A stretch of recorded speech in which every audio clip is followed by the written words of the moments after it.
வீடியோக்குள்ளே போகிறதுக்கு முன்னாடி this video sponsor by Mod shopping app. இந்த ஆப் ப்ளே ஸ்டோரில் அவைலபிளாக இருக்குது. இன்ஸ்டால் பண்ணிவிட்டு உங்களுக்கு பிடிச்சவாறு எந்த பொருளாவது வாங்கி கொள்ளலாம். தமிழ்நாடோட வரலாறு.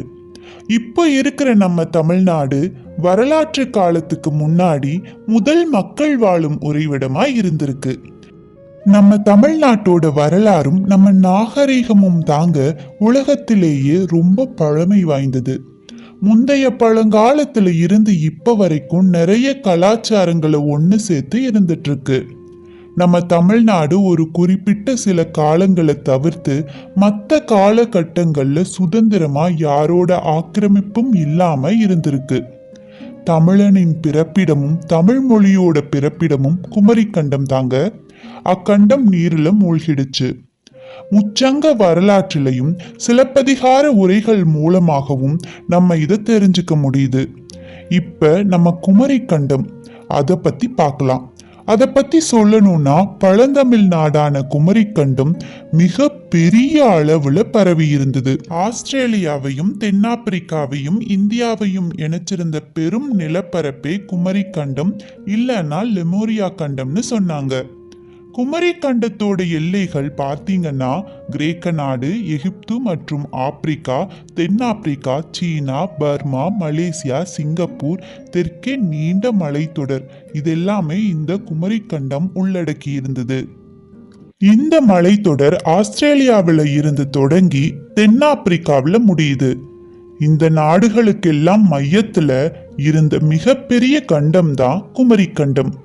இக்கண்டத்தை 14 மாநிலமா, அதாவது 7 தெங்கு நாடு, 7 பனை நாடுன்னு பிரிச்சிருந்தாங்க.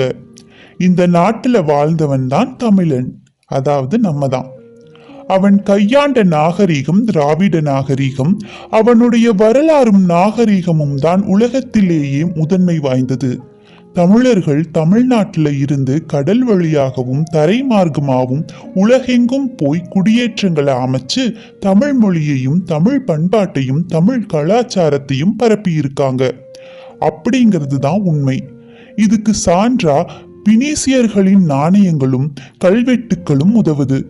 கம்போடியாவில் இருக்கிற உலகின் மிகப்பெரிய கோயிலும் இதுக்கு எடுத்துக்காட்டு.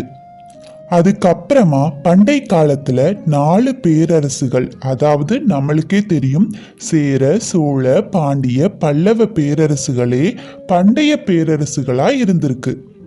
இவங்க தனித்தன்மையோட ஆட்சி செஞ்சதுனால தான் இப்ப நமக்கு அழியாத பொக்கிஷமா சில பழமையான இலக்கியங்கள் நம்ம கிட்ட இருக்கு. அப்போ இருந்த தமிழர்கள் தான் ரோம பேரரசோட அதிகப்படியா கடல் வழி வாணிபத்தை மேற்கொண்டு அந்த இடத்துக்காக தங்களுக்குள்ளேயே போர்களும் செஞ்சிருக்காங்க. அதுக்கப்புறமா 3ஆம் நூற்றாண்டுல நுழைஞ்ச களப்பிரர்களை பல்லவர்களும் பாண்டியர்களும் போரிட்டு விரட்டி அடிச்சிருக்காங்க.